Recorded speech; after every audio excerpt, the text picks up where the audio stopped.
नमस्कार दोस्तों, स्टोरी वाला के नए एपिसोड में आपका स्वागत है। आप सुन रहे हैं शहीद आजम सरदार भगत सिंह की कहानी का दूसरा एपिसोड। दोस्तों, कहानी सुनने से पहले स्टोरी वाला चैनल को सब्सक्राइब करना ना भूलें। आपका एक सब्सक्राइब हमें इतिहास की कहानियों को आप तक पहुंचाने के लिए प्रेरित करता रहेगा। 4 साल का भगत घर से गायब था और साथ ही गायब थी भगत के पिता सरदार किशन सिंह की पिस्टल। अपने बक्से में से पिस्टल को गायब देखकर किशन सिंह का दिल बैठ गया था। भगत अभी सिर्फ 4 साल का नादान बच्चा था। किशन सिंह की ये सोचकर परेशानी और भी बढ़ने लगी थी। जल्दबाजी में किशन सिंह अपने बेटे भगत को खोजने के लिए निकल पड़े। काफी देर तक किशन सिंह ने भगत को आस पड़ोस और गांव में जगह जगह ढूंढा, लेकिन भगत का कोई अता पता नहीं था।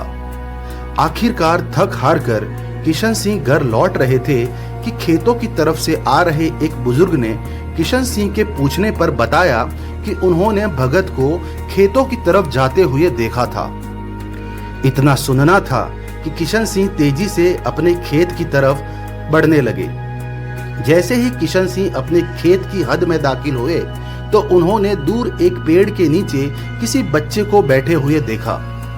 किशन सिंह ने मन ही मन सोचा कि हो न हो ये उनका भगत ही था।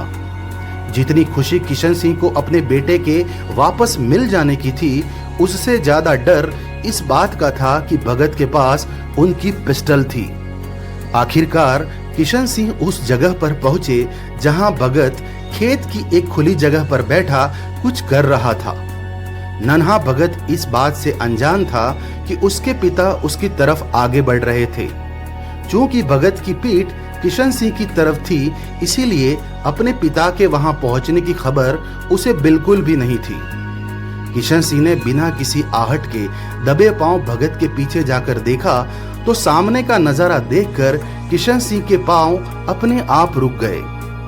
किशन सिंह ने देखा कि उनकी पिस्टल भगत के सामने जमीन पर पड़ी थी और नन्हा भगत एक सूखी लकड़ी से जमीन में गड्ढा खोदने की कोशिश कर रहा था।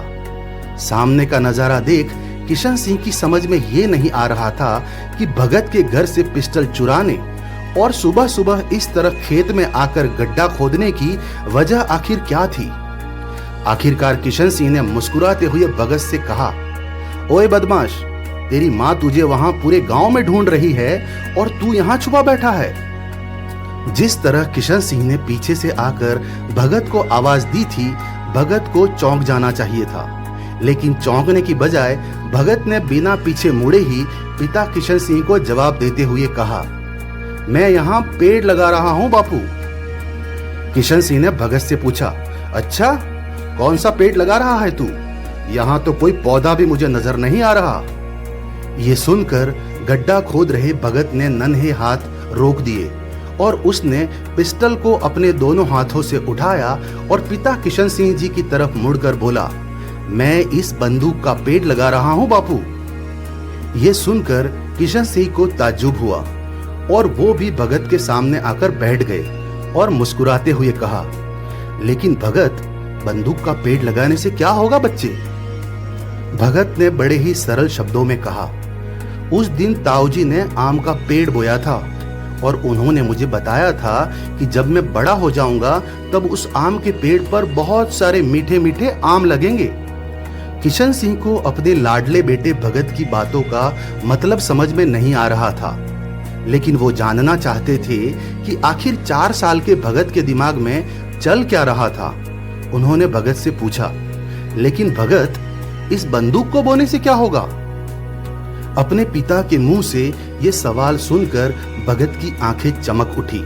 उसने बड़े ही आत्मविश्वास के साथ कहा, बापू, इस बंदूक को बोने से यहाँ एक बंदूक का पेड़ उगेगा और जब मैं बड़ा हो जाऊंगा तब ये बंदूक का पेड़ भी बड़ा हो जाएगा और फिर बंदूक के पेड़ पर बहुत सारी बंदूकें लगेंगी। किशन सिंह ने मजाक में हंसते हुए पूछा, अच्छा, फिर इतनी सारी बंदूकों का क्या करेगा तू?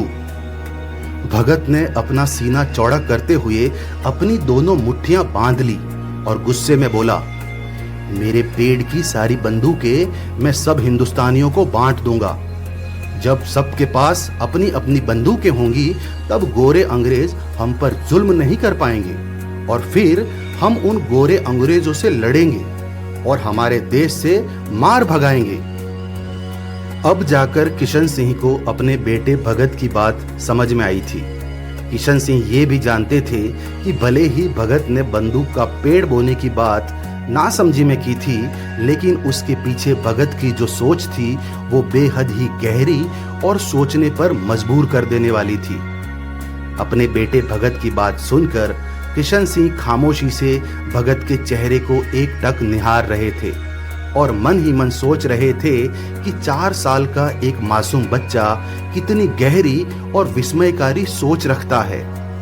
साथ ही किशन सिंह को इस बात की खुशी भी थी कि उनके घर में एक नन्हे क्रांतिकारी के कदम पड़ चुके हैं। दोस्तों, कहानी में अब आगे क्या होगा? क्या 4 साल के भगत के दिल में अंग्रेजों के खिलाफ बगावत और देश प्रेम की जो चिंगारी जल रही थी, क्या भगत की इस छोटी उम्र के लिए सही थी? क्या भगत के परिवार के लोग भगत को क्रांतिकारी रास्ता अपनाने देंगे? क्या होगा जब भगत की सोच और उम्र बढ़ने लगेगी? ये सब जानने के लिए आप बने रहें मेरे यानी स्टोरी वाला के साथ और सुनना ना भूलें वतन की आज़ादी के लिए हंसते हंसते फांसी के फंदे पर झूल जाने वाले शहीद आजम सरदार भगत सिंह की कहानी का अगला एपिसोड। जय हिंद।